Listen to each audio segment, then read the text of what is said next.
Many remember Janis Joplin as a blazing fire of American music. But few truly understand the pain behind her dazzling glow. Even 55 years after her sudden death, people still wonder why those closest to her called her ugly, a wound that drove her down a path of self-destruction and ultimately led to her untimely end. For decades, the real cause of her passing remained shrouded in mystery. But new revelations are slowly shedding light on what really happened. Did Joplin truly die from a drug overdose? Or was there a darker truth hidden beneath it all? Let's uncover that truth while looking back at her extraordinary life. The scars of childhood in Port Arthur was a series of deep cuts. Cystic acne left her skin pitted with scars. Her weight fluctuated, and the taunts sliced like knives. Classmates gave her cruel nicknames, pushing Janis into the dark corners of the classroom. She once confessed, "I was an outcast." While other girls learned to wear makeup and flirt, Janis quietly clutched her guitar, swallowed her tears, and wrote melodies soaked in pain. In 1960, she graduated from high school, still unsure where she belonged. She tried the University of Texas, but quickly spiraled into crisis. Wounded and rejected, she chose a different path. Music, not the sweet pop hits dominating radio at the time, but raw, rebellious folk and blues, just like her. In December of 1962, at only 19 and still enrolled at the University of Texas, she recorded her first song, "What Good Can Drinking Do?" That recording marked the beginning of a turbulent yet extraordinary musical journey that would touch millions worldwide. But her life was about to veer in an entirely different direction. Escape to San Francisco. When Janis decided to leave Texas for San Francisco, she was searching for a new beginning. She needed to escape the chains of a mind at war with itself.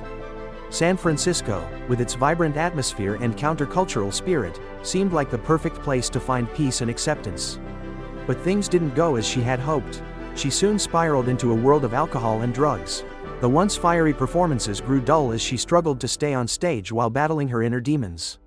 Rumors spread that she was a speed freak who occasionally used heroin, and music producers seemed more intrigued by her wild lifestyle than her actual talent. As her dependence on drugs deepened, trouble followed. In 1963, she was arrested for shoplifting in Berkeley, becoming the subject of ridicule in local newspapers. Despite countless warning signs, Janis couldn't escape the grip of addiction. She hit rock bottom, surviving on charity kitchen meals, wandering aimlessly with a frail 40-kilogram frame and vacant eyes. Her family and friends, terrified as they watched her self-destruct, knew they had to act. So they came up with a plan. A bus fare party to raise enough money to send Janis back to Texas, away from the white smoke hell. The return and rebirth. In the spring of 1965, Janis returned to Port Arthur like a ghost of her former self, fragile, yet with a glimmer of determination in her eyes. She quit drugs, sobered up, adopted an eccentric beehive hairstyle, and enrolled as an anthropology major at Lamar University, as if trying to wipe the slate clean and rewrite her life. Even so, deep down, Janis knew she couldn't stay in Port Arthur forever. Music was her true destiny, and she had to return to San Francisco to make it real. So in 1965, Janis went back to San Francisco, determined to conquer the world. By day, she studied at Lamar University. By night, she secretly performed solo at small music clubs in Austin, then hurried off to San Francisco to take extra music lessons. Once, she even sang at a fundraiser for blues legend Mance Lipscomb, though she battled such intense stage fright that her hands trembled and nearly dropped the microphone. Then fate appeared unexpectedly, not as a musical breakthrough, but as a lightning strike romance.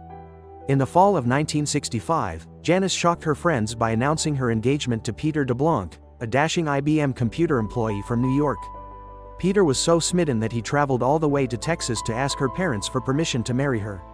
The two of them dreamed of a little house by the sea, a few children, and romantic candlelit nights filled with music. The wedding dress had been chosen, and the invitations were already being planned. But life had never allowed Janis any peace. Just when happiness seemed finally within reach, Peter abruptly called off the engagement. His job required constant travel, and he didn't want to tie Janis to a lonely life of waiting. The news cut through her heart like a knife. She collapsed for days. But this time, instead of turning back to alcohol and drugs, Janis stood up. She began seeing Bernard Giarritano, a psychological social worker who quietly pulled her out of the darkness. Giarritano later recalled that Janis was always torn between her hunger for fame and her fear of relapsing. But he looked her straight in the eyes and told her, "You don't need drugs to become a legend. You're already extraordinary." Those words were like the final spark that reignited the dying fire inside her. The big break, Janis threw herself into music with newfound passion, performing regularly at the Coffee Gallery in North Beach. And it was there that destiny came calling again. Chet Helms, the eccentric manager of the band Big Brother and the holding company. After just a few minutes of hearing her sing, Chet knew she was the missing piece of the band and persuaded her to join as their lead singer. At first, Janis hesitated. She feared that returning to San Francisco might pull her back into old habits, and she didn't want to disappoint her family again.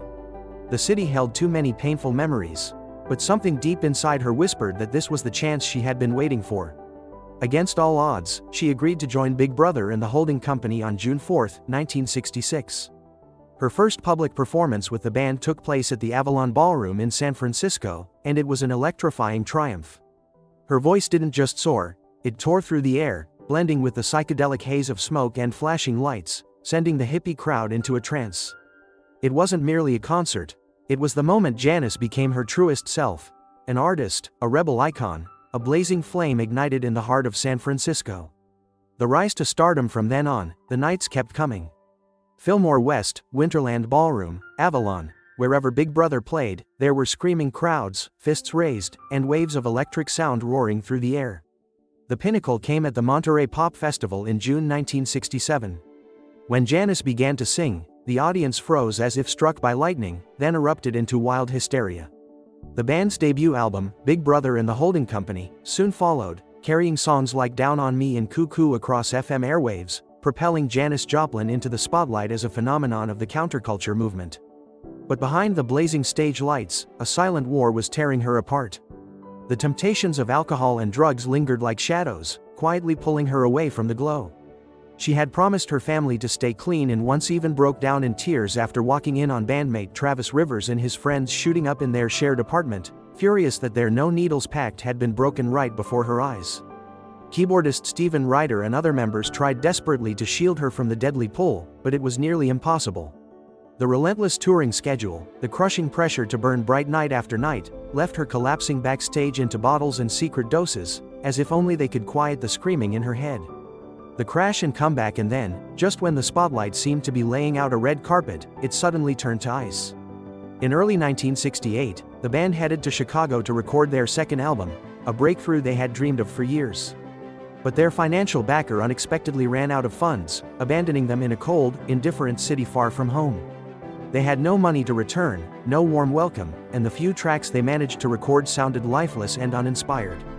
The dazzling dream had become a burden. When the train finally carried them back to San Francisco, no one said a word.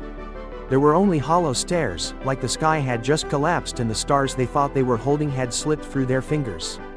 But just when things seemed most hopeless, a spark of hope appeared.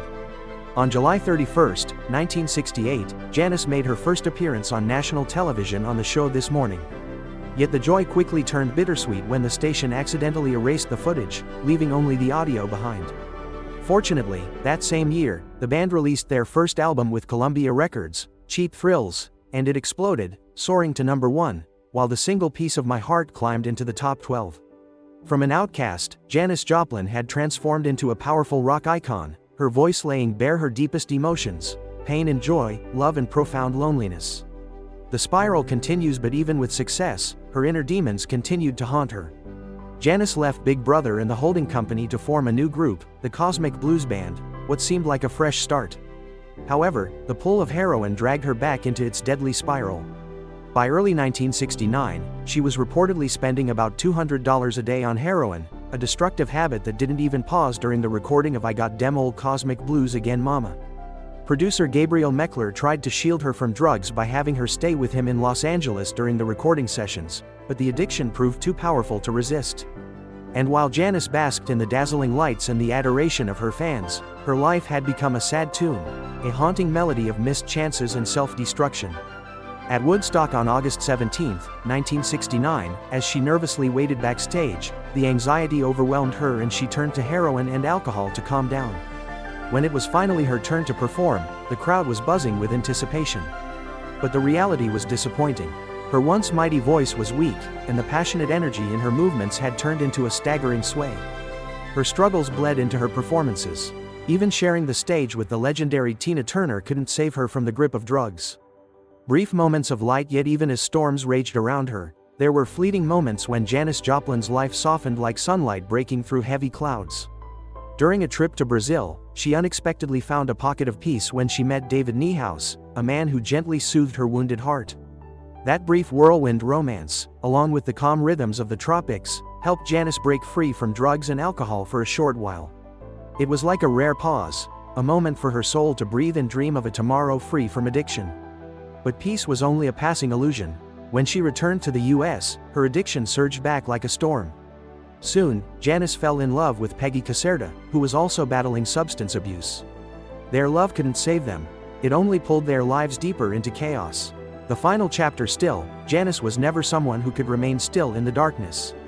Even at her most exhausted, she longed to rise again, to prove her heart still carried fire. In 1970, she formed a new band called Full Tilt Boogie. It was a desperate yet hopeful effort, a declaration that she still hungered for life and for music. Their sound was met with an outpouring of praise, and on stage, Janis seemed to burn bright once more. But behind the lights, the shadows lingered. She continued battling her addiction despite swearing countless times to quit. The lonely nights, the grueling tours, the forced smiles hiding a weary heart, all of it was slowly wearing her down. Then tragedy struck. On October 4, 1970, Janis was found dead in her room at the Landmark Motor Hotel in Los Angeles. The scene was haunting. A broken nose, bloodied lips, and a silent genius gone forever. The official report ruled her death an accidental heroin overdose, possibly worsened by alcohol. Close friends like Peggy Caserta believed Janis may have unknowingly taken a stronger dose than usual, while her tolerance had diminished over time. Whatever the truth, one fact was undeniable: her death shocked the world. Friends and loved ones were consumed with guilt. Peggy tearfully admitted she had promised to visit Janis in Los Angeles, but by the time she arrived, Janis was already gone. Her fiancé, Seth Morgan, also failed to keep his promise to see her before that fateful day. According to Caserta, Janis had been deeply hurt that neither Morgan nor Caserta showed up as promised, people she had hoped would bring warmth to her soul on that final night. In a phone call less than 24 hours before her death, Janis reportedly erupted in anger at Morgan, but the details of that conversation remain a mystery. No one knows how it may have affected her state of mind. Caserta also speculated that Janis may have hit her head when her sandal caught on the shag carpet in her room, possibly speeding the tragedy. Still, experts largely agree that drugs and alcohol were the true forces that drove her to the edge. A legacy that burns bright. Janis's body was later cremated at Pierce Brothers Westwood Village Memorial Park and Mortuary. Her ashes were scattered over the Pacific Ocean from an airplane, as if setting free a soul that had long been imprisoned in pain. And though her body dissolved into the sea breeze, Janis Joplin's legacy remained brilliant and alive, like the voice that once left the world in stunned silence. Pearl, the album released after her death, became a massive success, featuring timeless songs like Me and Bobby McGee and Mercedes-Benz. Janis Joplin may be gone, but her raw, heartfelt voice still echoes through time, continuing to ignite the spirits of countless artists and fans. A shooting star may have burned out, but the trail of light she left behind still blazes across the sky of music.